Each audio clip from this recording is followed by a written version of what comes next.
Hi, everybody. Lena coming to you in my jammies, right? I feel after 5 years of enduring this stuff together, we're bonded. And I'm sure you've watched me while you're wearing your pajamas before today. So it's a bit of a role reversal. Okay. But I was inspired to do this because I was just watching Nicole Wallace. Oh my God, I'm looking at this. The lighting is even worse than usual. I think it's because it's nighttime here and they've got weird insect lights or something. So if it looks like I've got hepatitis C, no, it's just this lighting. Okay, now back to Nicole Wallace. I'm sure you all know her, MSNBC, and she's a really likable ex-Republican. She had the grace to move on. And she's been covering this stuff for these years too, and she always does it with good grace and a bit of humor. Smart woman, very likable. And I'll put the link up to this show from a couple of days ago. She's had it. She's had enough. She's drawn the line. Go, Nicole. And she is saying, is there no one in the GOP who has the spine to stand up, not for Trump, but for America? You know, and she really is upset and angry, and I think it's well worth watching. Go, Nicole. Okay, so, well, there's plenty of reasons for Nicole Wallace to be upset as well as everyone, including this week where the Yeti strangely had an interview where he seemed to think either Biden or possibly Obama, because he's not president, he can't remember who is president. One of them is going to lead the nation into World War II. I kid you not. You couldn't make this up. SNL couldn't make this up. You know. So I want to have a really good look at the GOP in this, and part of that, now, they are starting to turn on each other. We know. The centrists have gone. They've either left the party or they're not listened to. So what's now happening is the Freedom Caucus. There's no more reactionary turkeys than the Freedom Caucus. They're even turning on each other. I can be more obscene and ridiculous and treacherous than you. Let's have a go. Right? So let's have a really good look at the GOP. I'll do a bigger spread than normal and we'll see what comes out of that. Okay. All right. Okay. Now I'm improvising here, so I hope you'll be able to see it. Oh, ah. Look at this. It kicks off with the devil card. Oh, jeez. Look.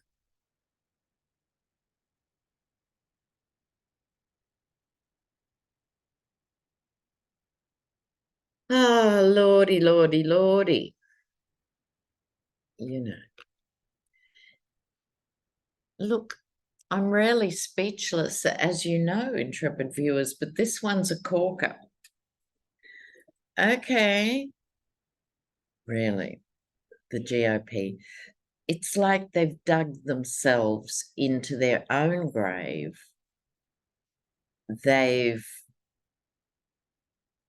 It's unbelievable.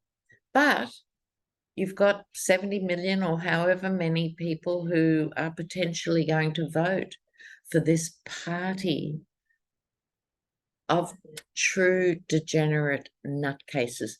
I digress. Before I start this reading, if ever you're feeling a bit down and you're in need of a lift, you've always got Lauren Boebert to fall back on. Don't you love Lauren, right? Now, she went to see Beetlejuice, and not only was she vaping in the theatre and dancing in her seat, she was indulging in a mutual grope-a-thon with her new squeeze. The mind boggles. And possibly could be held accountable in Colorado for a public act of lewd behavior or something. She's so out of control, the 36-year-old grandmother. Now, my special best friend, who I haven't even met yet, Trey Crowder. Trey, where are you? He describes Lauren Boebert as a ladder puller, right? And I like that expression.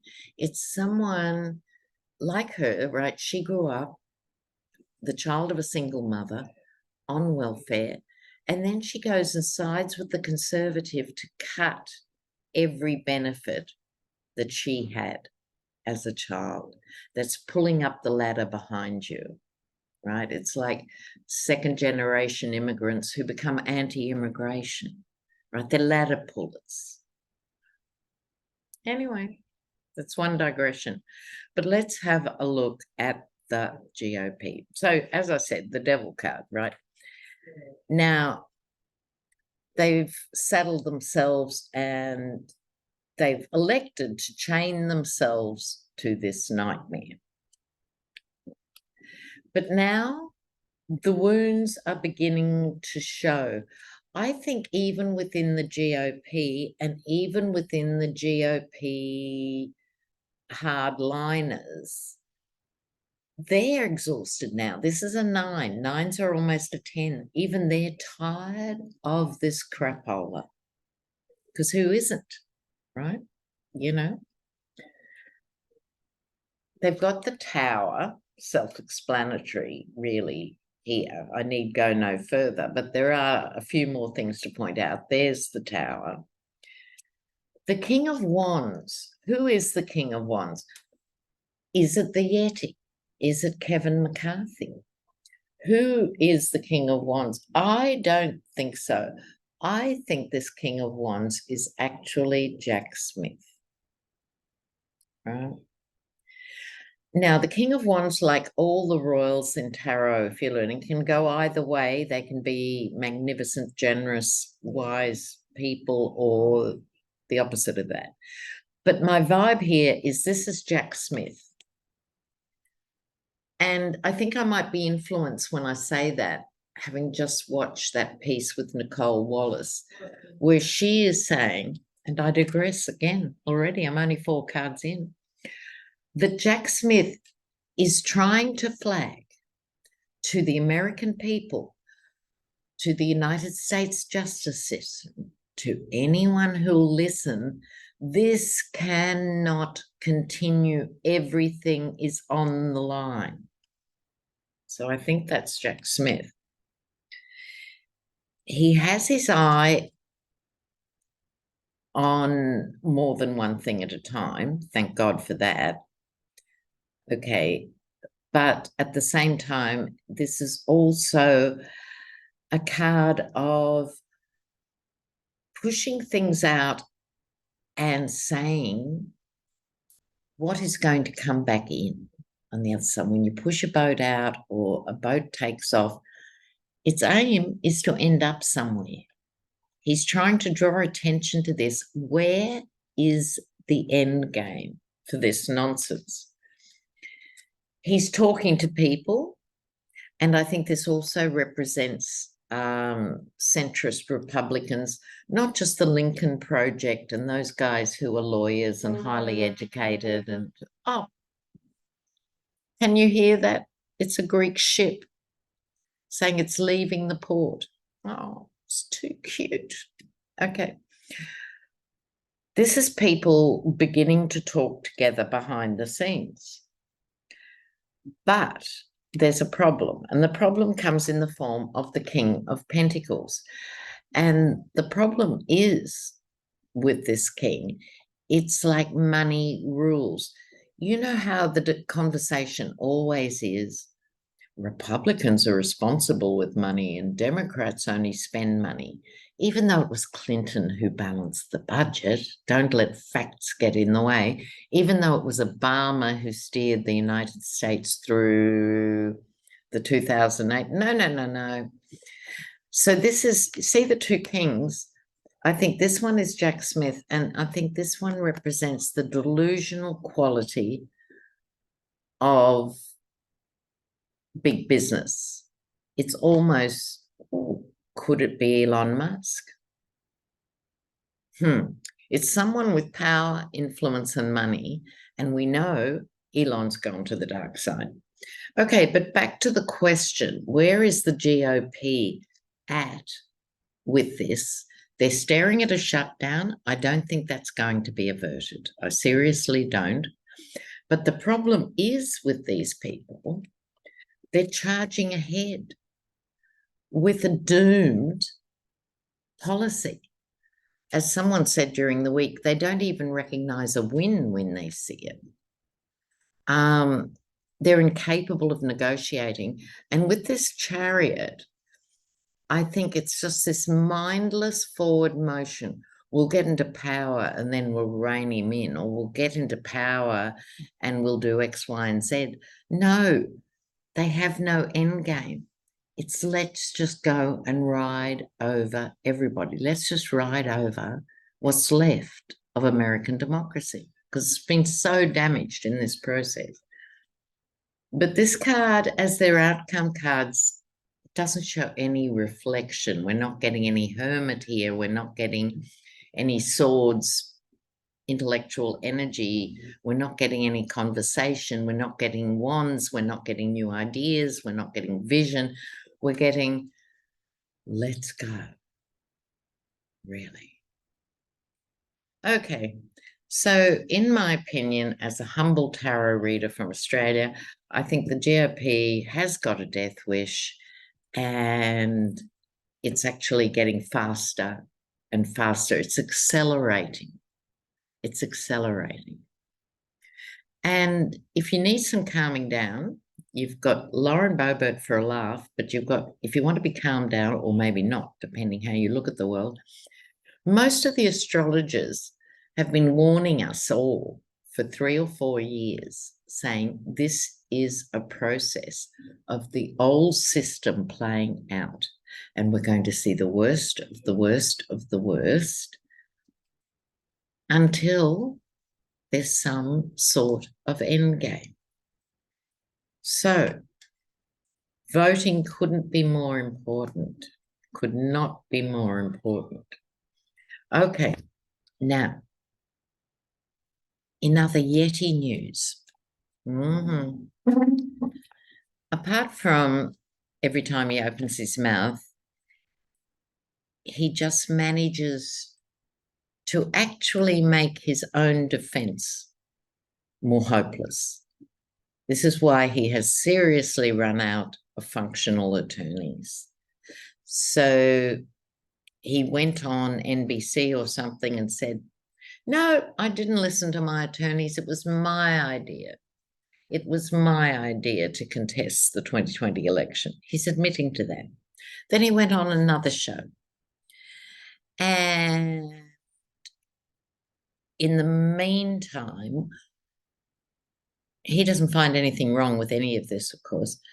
What's her name? Molly Michael. She was his executive admin assistant, lucky woman, for some time. And he used to use classified documents, flip them over, use the back of classified documents to write notes for her to-do list.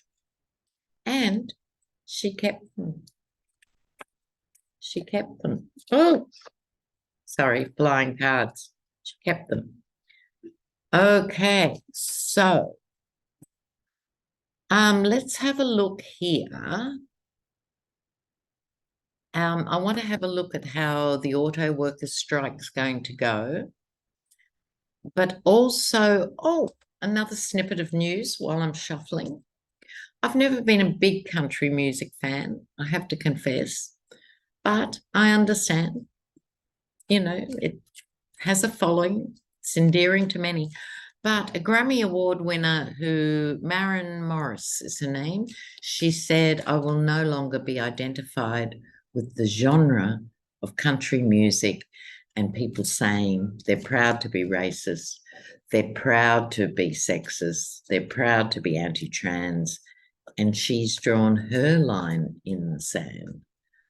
So she'll probably get trolls and death threats, but good on her for having the courage to move away from something she obviously loves to make the point. You've got to admire that. Okay, so let's have a look. The auto workers strike, I think it's a few days in. It's all three of the main car union bodies. Biden has supported union jobs and so forth. Unfortunately, I think it's 30 years too late for the Dems to suddenly be going union jobs, just as electric cars are coming on stream. I think they've missed a few decades, but it's better than nothing. It's better than nothing. So, but let's have a look. How will this big triple strike unravel, unfold? What will happen with the auto union strike? We should also check in on the actors and writers strike. Let's have a look. Okay, this is the auto workers. Okay. Well, this time I think, oh God, have I got Elon Musk on the brain? What is the problem here? He has already said there will be no organised labour involved in the production of electric cars. If the future is electric cars, and that is saying there will be no labour protection, this could well represent him. However, I don't think it's all entirely lost. This is an emotional issue, particularly if you or a family member or your community is involved in these industries. It's very emotional. It's also a global issue. It's the same in Australia. Australia used to be known in other countries as the workers' paradise because wages were so high, conditions were good. I can only say that is now a bad joke in Australia. We've got casualised everything, so forth. So this is a global problem. No workers' protection. But at the same time, that's why it's important what happens with this strike. At the moment, the swords are still raised. So people are burnt out. I had just left the UK, but I followed the miners' strike very closely, which was really harrowing in the early 80s. That's when Thatcher and Reagan were actually giving birth to their nightmare spawn, which was neoliberalism, break the back of the unions, send all the jobs offshore, make everyone pay for everything, privatize everything a government should be doing, all of that. So the swords are raised still at this point. So I think there's still energy behind this strike. Okay. Now let me put these back. I'll split the pack and we'll see what is happening with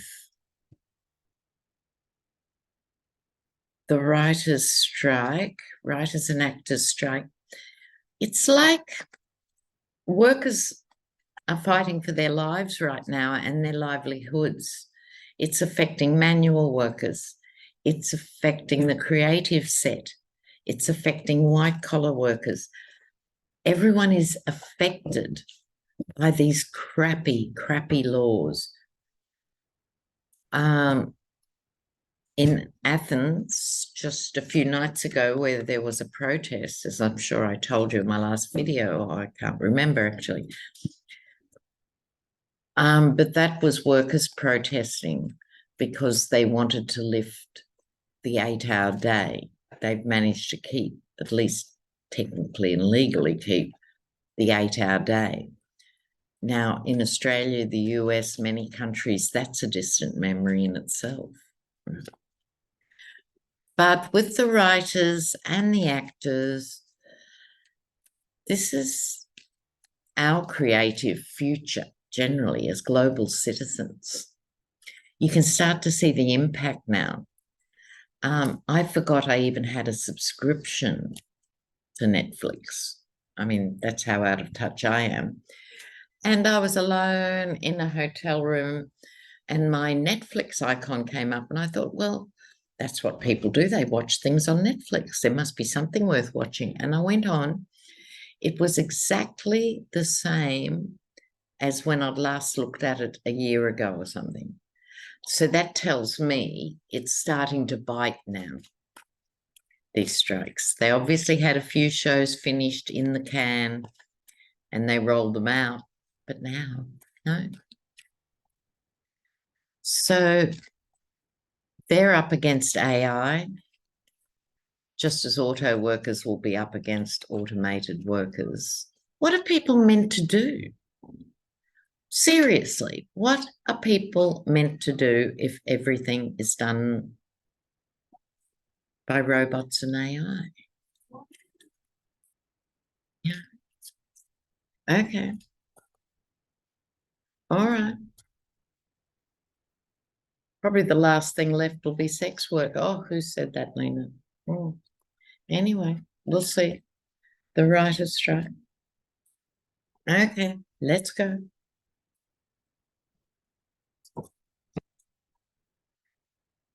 Funny, all that shuffling and raving and da-da, and the Ace of Cups came out again. It is emotional for people, or it should be emotional for people. Oh, I love it. I love it when cards repeat. Okay. So let's look at this for a moment. Aces, this is the ultimate card of emotion. But aces represent a new opportunity for something. And this is the dove of peace diving into the chalice, right? So in a way, there's all this overflowing emotion, but maybe it's suggesting something else that we're not quite getting yet, something else that maybe we need to do more to support the actors and writers. I don't know. I can't speak for all of you. I'm sure some of you already are or are impacted by this. Okay. But I'm sort of talking out loud here, going, what have I done to support them? Maybe I should think about doing more.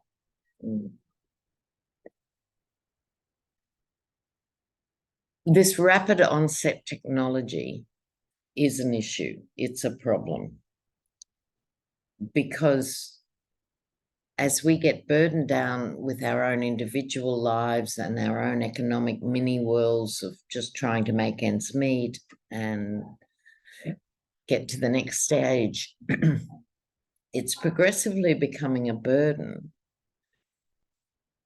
Right. It's also the other side could also be the case. It could be a burden now for the big studios who are used to being cash cows and just making money when they sleep. Maybe it's becoming a bit of a thing. Maybe it's having a bit of an impact. It could be their burden.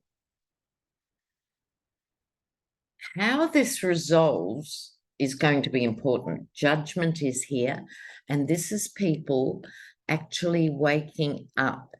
And so maybe long-term people will start to think more about the people who actually generate the ideas that they then consume, or most of us consume, once they're out the other side. So I think this is people waking up to the process and waking up to the injustice. This is a clarion call. I see these two reads as related: auto workers, writers' strike. The world, something that capitalism does, and we are definitely at peak capitalism, it's becoming obvious that you've got the 1% of the wealthy who control all the world's wealth, to speak of, right? The US has the greatest wealth disparity in the first world. All of that, if we've known about for decades. That's not new. But if we realize we are part of a global community and everyone consumes the American cultural product, people always say to me, how come you know so much about America? Because from birth, we are inundated. It's cultural imperialism. And it's the same if you're in Botswana or Lithuania, you're inundated with Americana. So if we can learn to re-examine and reconnect as world citizens, we have more power than we realize. Right? We do have more power than we realize. And so I think this is a call to the collective. This is my card of the collective. This is the world. This is why we're here together as we speak. Look, so good to be back. Now, I can't tell you how much I'm missing you guys. I'm reading the comments avidly. Please write the comments, because normally I'm too busy in my ordinary life to look up from emails and work and and I don't have enough time to really get into the comments in detail. And even if I don't get back to you personally, please know that I really appreciate it. And I've taken these 2 months off from doing personal readings for people, and I'm already missing it. No. It's only been a few weeks into the 2 months, and I'm missing it because that's where I meet you guys. So it's really important to me. So I just want to say what a privilege it is to do this work and be part of your world. And I thank you immensely. And I'll see you in the next video. Bye for now. Ciao, ciao.